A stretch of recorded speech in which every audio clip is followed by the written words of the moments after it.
And now, your Southern Maryland business news at 10.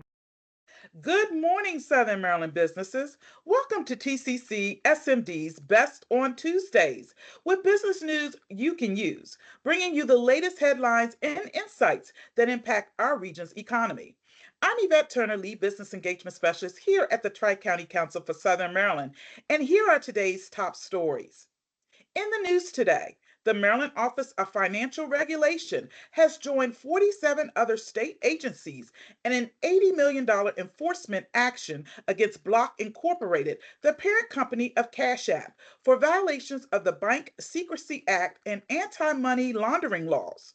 With more than 50 million U.S. consumers using Cash App for transactions, the failure to comply with these regulations created potential risks for money laundering and fraud.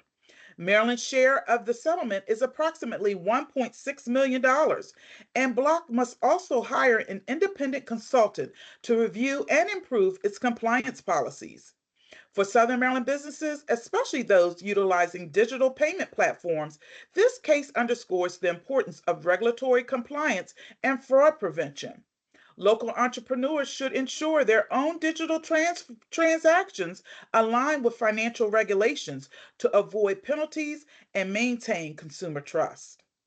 In positive economic news, Maryland's job market remains strong, with the state adding 38,400 new jobs in 2024, including 27,300 in the private sector. The state's unemployment rate remains at an impressive 3.1%, well below the national average of 4.1%. The strongest job growth was seen in sectors like retail, healthcare, professional services, and finance. However, some industries, including construction and administrative support, did see job losses. For our region, this growth signals a stable labor market, but employers should remain aware of sector-specific challenges and shifts in workforce availability. Southern Maryland's agricultural community is getting a boost with the announcement of the 12th round of the Southern Maryland Farmer Mini Grant Program. Administered by the Southern Maryland Agricultural Development Commission, also known as SMADAC, this program provides up to $3,000 in matching grants for new and existing farmers. With $60,000 available in funding, this initiative supports a range of farm-related projects, including transitioning to online sales, expanding operations, and improving food safety measures. Farmers have until February 12th to register for an informational webinar about the grant process. For local farms and agribusinesses, this funding offers a vital opportunity to innovate and sustain their operations in an evolving agricultural market. In the latest developments for Maryland lawmakers, state officials are bracing for substantial budget adjustments as a result of declining federal aid. Senate President Bill Ferguson has issued a warning that Maryland could face a fiscal shortfall of up to $1.5 billion. As a result, lawmakers are exploring the possibility of implementing significant spending cuts or even introducing new taxes to cover the gap. This has raised concerns for businesses across the state, particularly in Southern Maryland, where many local enterprises rely on state contracts, grants, and public sector jobs. If the budget cuts materialize, public services could be impacted, leading to potential delays in grant approvals or state-funded projects, which could ripple through the local economy. Southern Maryland businesses should prepare for these potential shifts by staying informed about upcoming legislative decisions. It will be critical for business owners to understand how these changes could affect government spending and ultimately consumer behavior and demand. With less state funding available, local economies may see reductions in public sector spending, possibly affecting industries like construction, retail, and service. In addition to the budget concerns, uncertainty is growing around the state's federal workforce. With federal aid declining and broader state budget cuts looming, Maryland's economy faces potential disruptions. Layoffs, hiring freezes, and agency downsizing could have significant consequences, particularly in counties like our own Charles, where many federal employees reside. Southern Maryland, home to thousands of federal workers, may also experience economic shifts. If widespread job reductions take place, industries connected to federal employment, such as housing, retail, and services, could see changes in consumer spending and workforce demand. Business owners should stay informed on policy decisions and prepare for potential adjustments in the labor market.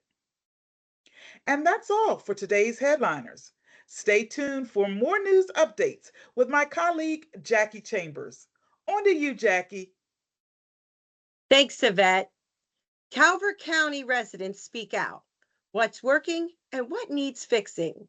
Calvert County officials have released the results of their latest community survey, providing a snapshot of what residents value and where they see room for improvement. With responses from over 700 residents, the survey highlights key priorities that could shape future policies. Among the top strengths, public safety, education, parks and recreation received the highest marks, with residents praising law enforcement, the school system, and outdoor spaces. However, concerns over transportation, affordable housing, and economic opportunities remain at the forefront.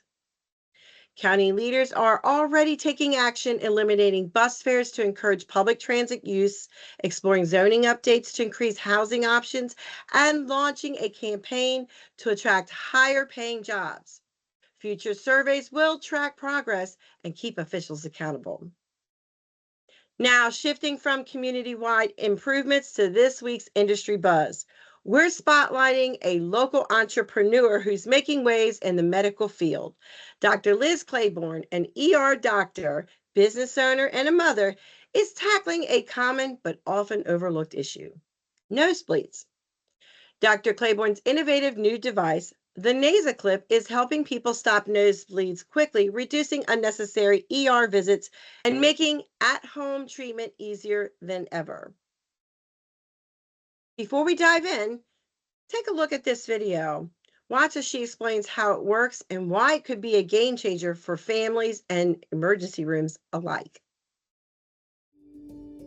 Whether you are a healthcare professional treating patients, a parent helping your child, or a nosebleed sufferer seeking a solution, here is how to use NasaClip for quick relief.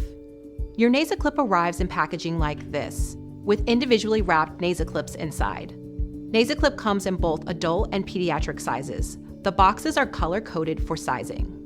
The adult size fits ages 14 plus, and the child size fits most kids aged 2 to 13. Children ages 2 to 5 may not tolerate the nasal sponges, in which case they may be removed from the device by unsnapping them from the wire. To begin, simply remove one of the NasaClips and open the sealed pouch.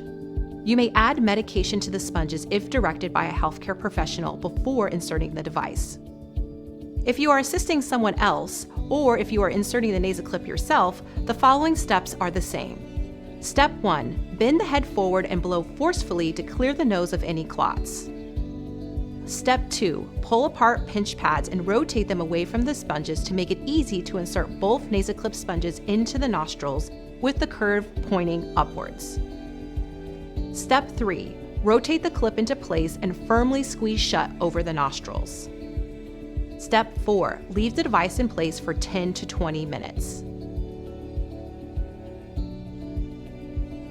Step 5. Release the clip and check for bleeding. If bleeding persists, rinse the sponges with clean water, squeeze dry, and reinsert until bleeding has stopped.